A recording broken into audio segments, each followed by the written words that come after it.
Good afternoon and welcome, Bob and everybody else, Chris and Leslie Ann.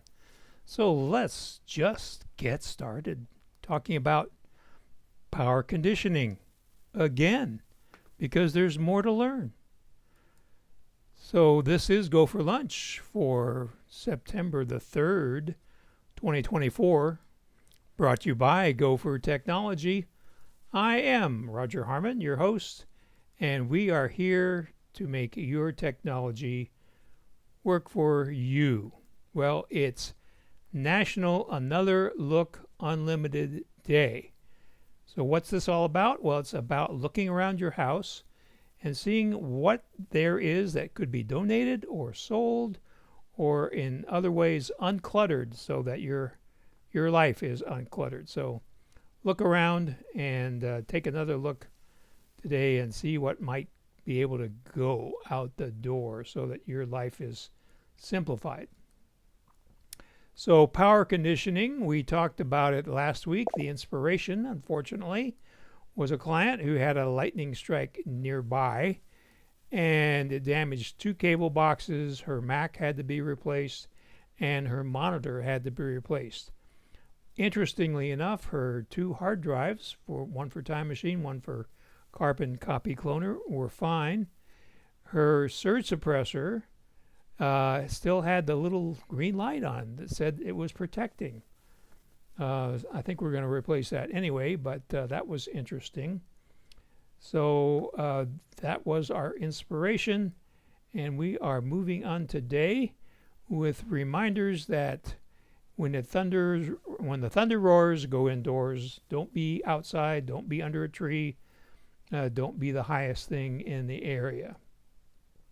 And before you leave on vacation, any time of the year, unplug your electronics from the wall so that they can't be damaged if there's a storm while you're gone. Of course, you want to consider if you have surveillance cameras or anything else that you need to monitor while you're gone, keep your internet going and so you can get to those devices. So why do we need to condition our power? Well, there's those blackouts in the summertime when everybody's using their air conditioning. We get blackouts. And there's those storms that can happen any time of the year.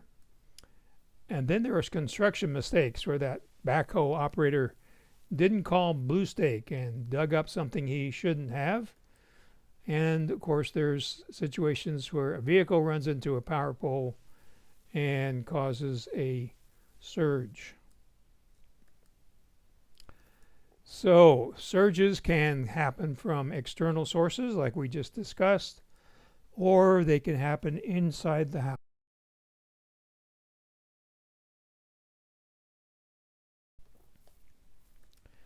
So, and they can also come from lightning. So let's talk about lightning for a little bit. So lightning, I should say surge suppression is not lightning suppression. Lightning is a whole different story.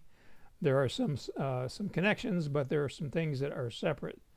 So lightning arresters, also known as lightning rods, divert lightning strikes to a ground and hopefully avoid your house. So this is a diagram that shows how a lightning arrestor would work.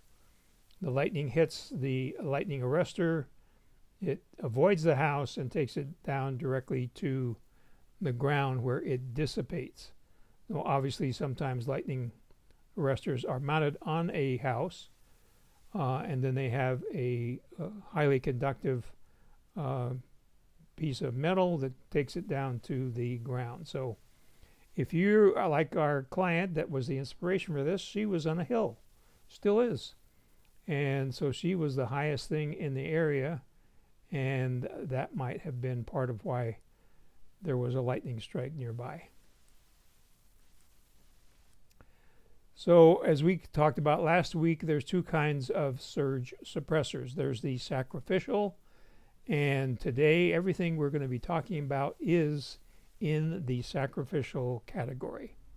And there's the non-sacrificial, which we won't be talking about today. So the sacrificial units use the metal oxide varistor, also called the MOV for obvious reasons. And that MOV breaks down as it absorbs surges, so it doesn't last forever. And on any quality surge suppressing device, you have an indicator light that tells you when the protection is no longer there.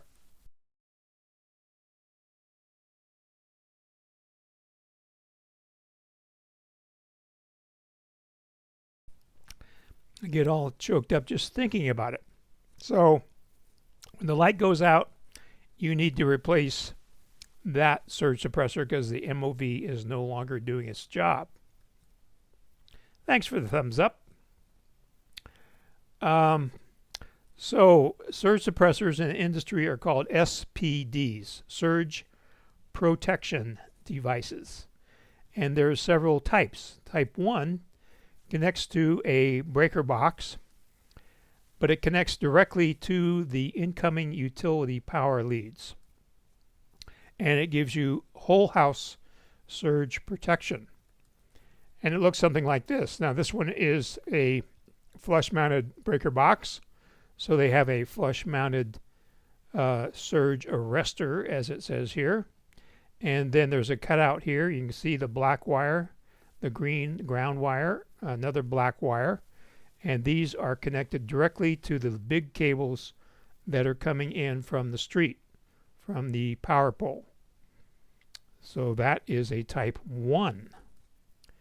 Then we have a type 2, and that connects inside the breaker box, or actually adjacent to the breaker box, but it also requires an additional circuit breaker. So you have the actual surge protection device, and then you have to buy another circuit breaker to work with it. And again, that gives you whole house protection, and it looks something like this. So here's our breaker box. It clicks into a position just like a regular circuit breaker, but then you have to have another circuit breaker to work with it. Then we have the type 3, which actually is what we talked about last week, and that's the one that connects directly to a wall outlet inside your house and is usually configured as a power strip, and it looks something like this one, which was one of the highly rated ones that we talked about last week. So that's the type 3. Now we are going to talk about why you probably want to have both a whole house and a type 3 surge suppressor where your equipment is located. So stay tuned for that. And then we have a type 4. The type 4 is when it is actually built into a device. And the best example of that is a UPS. Now UPS is a brown truck, but UPS is also an uninterruptible power supply, also known as a battery backup.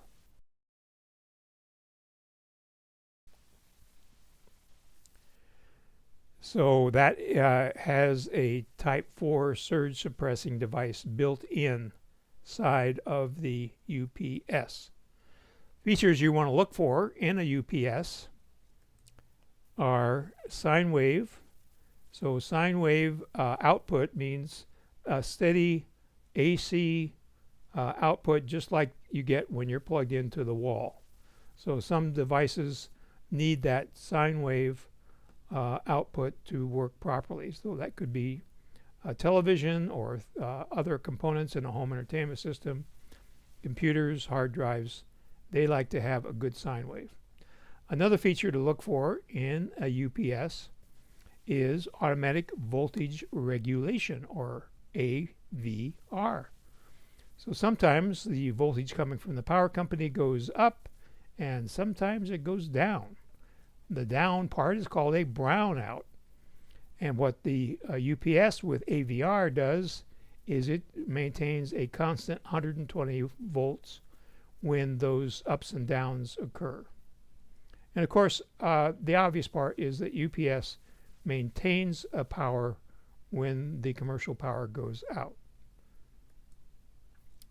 Also, features that you might like to have is a coax connector in and out for that cable that's coming from your cable company, which can carry a surge, and an Ethernet connection if you have an Ethernet connection coming in from the outside.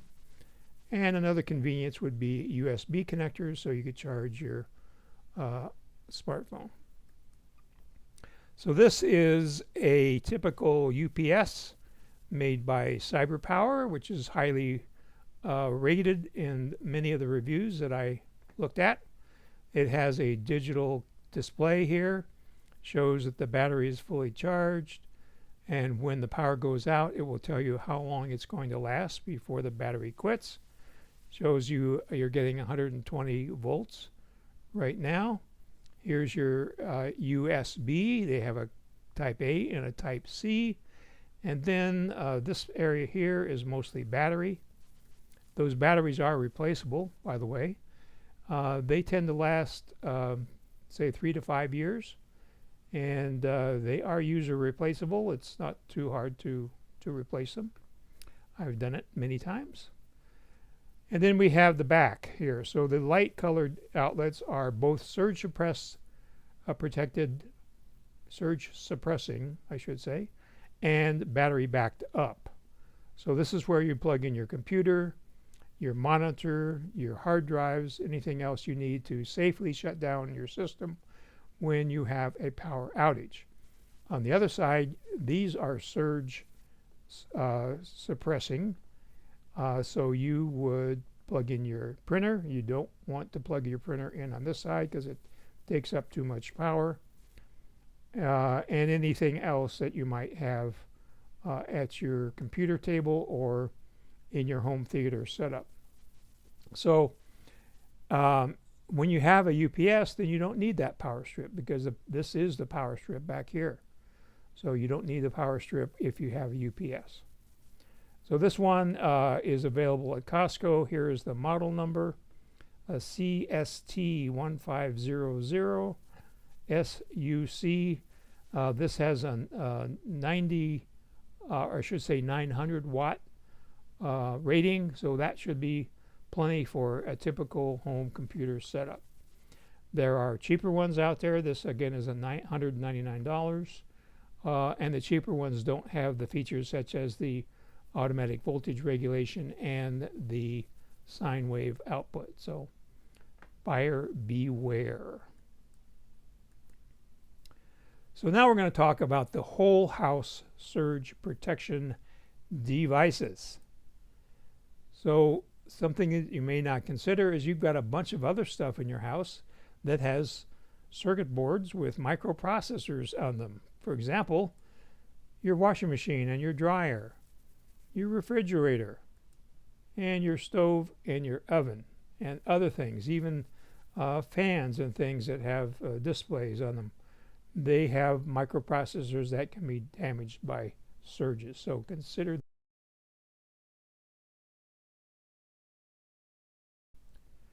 So here is how a whole house surge suppressor can be mounted.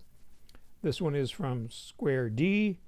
You knock out a cutout in a surface mounted breaker box, and then the cables come through and are attached to the connections inside. Here's a little more expensive and higher rated one from Siemens. It's called a First Surge FS140, and this is the one I like from Intermatic. And the reason I like it is because these little modules here are replaceable by you. So they have the MOVs in them, just like everything else does. But if you have to replace one of these and you had it installed by an electrician, then you have to pay the electrician for installation as well as a new part. When you have one of these installed by an electrician, you can replace the part that needs replacing, the MOV module, without having to call an electrician again. So the cost here, this one is about $280, and this one is about $305, and each module runs about $45. So over the life of this unit, it's going to be cheaper if you're using an electrician. So I have more information about these down below in the YouTube comments. So if you want more information, feel free to check on that link and it will be there. So another place that you need surge suppression is your HVAC, your air conditioner. So here is my air conditioner, and you can see back here at the cutoff box there's a little white module here, and that is a surge suppressor. It says here green indicator. It means the unit is operating correctly. No indicator means protection has diminished. I just love the way they say that. And replace the unit. So apparently, from my research, the whole house surge suppressor does not protect your HVAC equipment. It will protect the blower that's probably in your garage, but it won't protect the compressor outdoors. So something to be aware of. Another thing to be aware of is the warranty. So there's kind of two parts to the warranty. There's the part itself, and that is warranted by the manufacturer for, I've seen 2 years, I've seen up to 10 years. So you want to check that out, see what the warranty is like. That tells you how much confidence the manufacturer has in their product. And then the other part is the insurance that the manufacturer offers, and that is for replacing equipment that their product was supposedly protecting that got damaged. And I've seen that range from several $1,000s up to $50,000. So you want to always make sure you have all the paperwork, your receipts, and anything that proves that you had it installed and the date that was installed, proof of purchase, all that kind of stuff, because trying to get insurance coverage on these can be a little tedious. So make sure that you have all your facts. So that brings us to questions. And if you haven't already, please type those questions in. And do me a favor, share the GoFor Gazette, which comes to you every Monday morning about 7 o'clock in your email. And you may have noticed, if you have been getting the GoFor Gazette, that problem has apparently been fixed, so most of you should be getting it. And next week, coming attractions. Next Monday, Apple has a keynote address, and we're really thankful that Apple did it on Monday so we can get it ready for you on Tuesday. And they're going to talk about iPhone 16s and new operating systems for everything Apple. So make sure and put that on your calendar for next week as we find out what's new and wonderful. So let's see what you all have to say. Thank you for the thumbs up. And let's see here. Leslie Ann wants to know about the question that Chris mentioned about photos, shared library versus shared albums. So we'll definitely look into that. And Leslie Ann's already lost. Is there someone who can do this for me? Yes. Actually, I have an electrician coming out tomorrow, and they're going to give me an estimate on installing one. So I'll let you know what I find out. I've called 3 different electricians. Over the phone, they said it would cost about $500 for the part and installation. But I don't know if that's going to include my kind of high-end one that I want. And Leslie Ann asked, wouldn't homeowners insurance cover the outdoor thingy? I'm assuming you're meaning the air conditioning compressor outdoors. That's a good question, and I don't know. You'd have to check with your insurance company on that. I had hail damage. I actually had a insurance adjuster here this very morning, along with a roofer, because I had two hailstorms that apparently damaged my roof and also damaged other parts of my house on the exterior. So I'm waiting now for the adjuster's report to see how much of that my homeowner's insurance is going to cover. So it may be my air conditioning wasn't damaged by the hail. So it may be that home owner's insurance would cover a surge. But in fact, now that I think about it, my client that inspired this whole presentation is presenting that to her homeowner's insurance. And of course, you do have a deductible, and so you have to get something that's more than your deductible to get a claim paid. So that's the story there. Okay, I will let you know, Leslie Ann. So if you have any other questions after we finish here today, my contact information will be coming up next. I'm always happy to talk to you and help you any way I can. So have a great rest of your week, and we'll see you next week for Go for Lunch.